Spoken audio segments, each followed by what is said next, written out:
Now, if you're the type who wants a little more than just enough, and you care about frame time consistency in heavier games, the Ryzen 7 9700X is where you should look.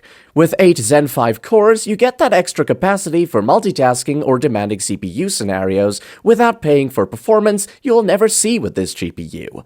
Power draw stays low, thermals are easy, and you keep the AM5 upgrade path intact.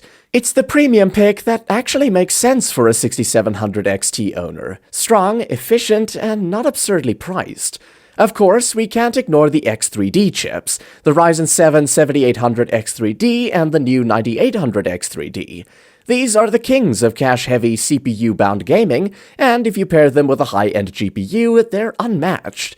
But that's the thing, this isn't a high-end GPU. With the RX 6700 XT, you'll rarely see the full benefit, especially at higher resolutions.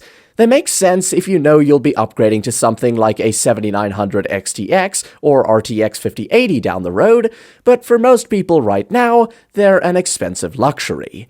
And yes, Intel still plays in this premium space. The Core Ultra 7 265K on LGA 1851 is a great counterpart, fast, efficient, and future-ready. If you already have an LGA 1700 board, the Core i7 14700K could also work here, but it's not a smart buy for a fresh build given the socket's end-of-life status.